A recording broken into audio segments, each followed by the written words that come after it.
জুলাই গণ অভ্যুত্থানের প্রেক্ষাপটে ধারাবাহিক প্রক্রিয়ার মধ্য দিয়ে এ মাসের 12 তারিখ যে নির্বাচন অনুষ্ঠিত হয়েছে, একই সাথে জাতীয় সংসদের নির্বাচন এবং গণভোট অনুষ্ঠিত হয়েছে। এই নির্বাচনে জাতি আশা করেছিল দেশের মানুষ নিঃসংকোচে স্বাচ্ছন্দ্যে উৎসবমুখর পরিবেশে তাদের ভোটের আমানতটাকে তারা প্রয়োগ করবে। দুঃখের বিষয় যে এটা পুরোপুরি প্রত্যাশা পূরণ হয়নি। বেশ কিছু জায়গায় অনেক সমস্যা হয়েছে, আপনারা জানেন, ওইদিকে আজকে আমরা যাচ্ছি না। আজকে ছিল নির্বাচিত জনপ্রতিনিধিদের শপথের দিন। আমাদেরকে চিঠি দেওয়া হয়েছিল গতকাল গভীর রাতে, যেটা আমাদের জন্য কিছুটা অস্বস্তিদায়ক ছিল। তারপরে আমাদের নাগরিক দায়িত্ব হিসাবে দেশবাসীর প্রতি সম্মান রেখে আমরা এসেছিলাম শপথ নিতে। ইতিপূর্বে বেশিরভাগ ক্ষেত্রেই আমরা লক্ষ্য করেছি একই দিনে একই সময়ে শপথ অনুষ্ঠান অনুষ্ঠিত হতো। এবারে বোধহয় আপনারা তার ব্যতিক্রম লক্ষ্য করেছেন। সরকারি দল আমাদের আগে তারা শপথ নিয়েছেন। আমাদেরকে সংসদ সচিবালয় থেকে যে পত্র বা চিঠি দাওয়াতনামা দেওয়া হয়েছিল, সেখানে 2টি শপথের কথা উল্লেখ ছিল। বলা হয়েছিল সংসদ সদস্য হিসেবে আমরা প্রথমে শপথ নিব, একটা সাদা ফর্ম আমাদেরকে বিলি করা হবে, প্রয়োজনীয় লেখাজোখা শেষ করে আমরা সেটা জমা দেব। আরেকটা শপথ হবে জুলাই চার্টার এবং গণভোটের যে প্রজ্ঞাপন হয়েছিল তার ভিত্তিতে সেই শপথটা গণভোটের শপথ, সংস্কারের শপথ। এইখানে সংস্কার পরিষদ সদস্য হিসেবে আমরা আরেকটা শপথ নেব। আমরা হলে প্রবেশ করার পরে সংসদ সচিব আমাদেরকে জিজ্ঞেস করলেন যে স্যার, সকালবেলা সরকারি দল তারা শপথ নিয়েছেন, তারা শুধু সংসদ সদস্য হিসাবে শপথ নিয়েছেন, আপনারা কি করবেন? আমরা তখন বললাম যে আমরা দুটিরই শপথ নিতে এখানে এসেছি। আমাদের তো গভীর রাতে আপনারা দাওয়াতনামা পাঠিয়েছেন, তারপরে আমাদের কোনো কনসার্ন থাকলে আগেই আমরা জানাতাম। আমরা কেন 2টা শপথ নিলাম, ওনারা কেন একটা নিলেন? ওনারা কেন নিলেন তার ব্যাখ্যা ওনারা দিয়েছেন।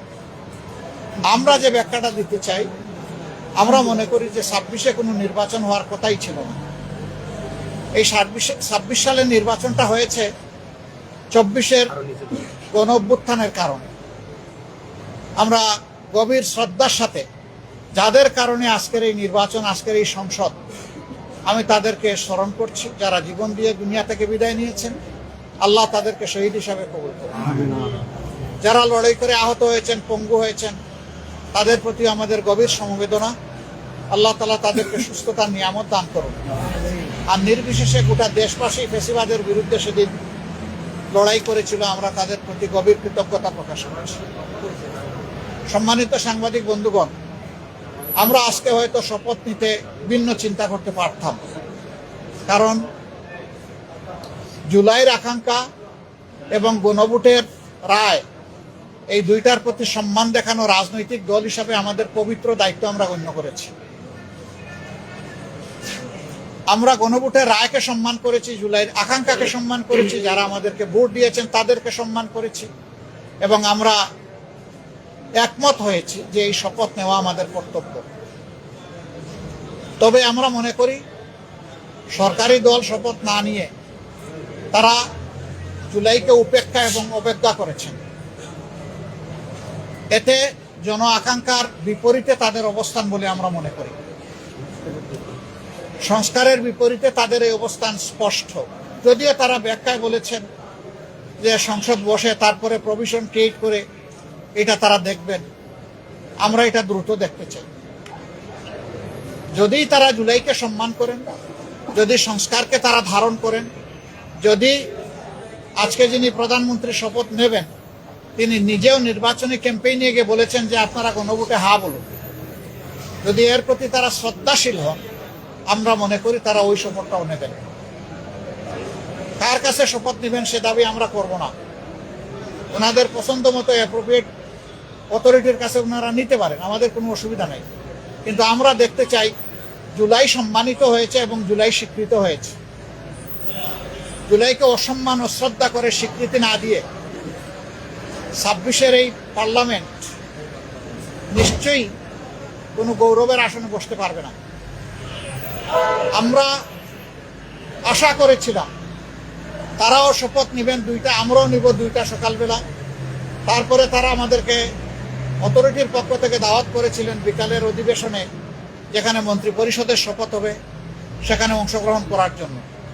আমরা প্রত্যেকে 3টা করে কার্ডও পেয়েছিলাম, মানসিক প্রস্তুতি আমাদের ছিল, কিন্তু আমরা এসে ধাক্কা খেয়েছি। আমরা আমাদের জুলাই শহীদদেরকে অশ্রদ্ধা করতে পারি না, জুলাই যোদ্ধাদেরকেও আমরা অশ্রদ্ধা করতে পারি না। যার কারণে আমাদের শত ইচ্ছা থাকা সত্ত্বেও বিকালের এই শপথ অনুষ্ঠানে আমরা যে অংশগ্রহণ করতে পারলাম না, আমাদের একটা আফসোসের জায়গা থেকে গেল। আমরা স্বাচ্ছন্দ্যে যেতে পারতাম যদি আমাদের মতো তারাও 2টা শপথ নিতেন, তাহলে আমাদের কোনো ধরনের কোনো আপত্তির জায়গা থাকতো না।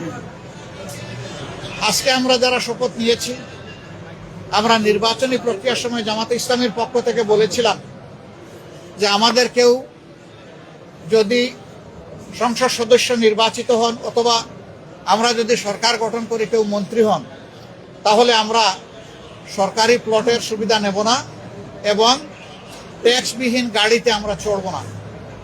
আমরা আজকে আবার পুনর্ব্যক্ত করছি, আমাদের এই সিদ্ধান্তে আমরা অবিচল এবং অটল। আমরা এটা নিব না, এই সুবিধা। এছাড়া বাকি কতটুকু না নিয়ে পারা যায় সেটাও আমরা দেখব। আমরা সরকারি দল হতে পারি না, এই নিয়ে আমাদের কোনো আফসোস নাই।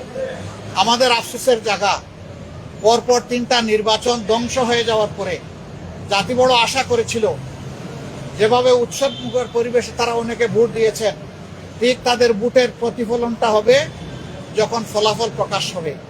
কিন্তু সেখানে অনেক কিছু ঘটেছে, সেটা অন্য এক সময় আমরা বলবো। যার কারণে জাতির এই উৎসব ফল প্রকাশের সাথে সাথে মিলিয়ে গেছে। তারপরে আমাদের পক্ষ থেকে আমরা বলতে চাই, আমরা দেশকে ভালোবাসি। দেশ এবং জনগণের ভালোর জন্য সরকারও যদি কোনো উদ্যোগ নেয়, আমাদের সমর্থন তারা পাবে না। কিন্তু যদি আমরা দেশ এবং জনগণের স্বার্থের বিপক্ষে কিছু দেখি, তাহলে আমরা জনগণের হয়ে এই জনস্বার্থ বিরোধী কাজের বিরুদ্ধে আমরা লড়াই করব, আমরা প্রতিরোধ গড়ে তুলব ইনশাআল্লাহ। এবং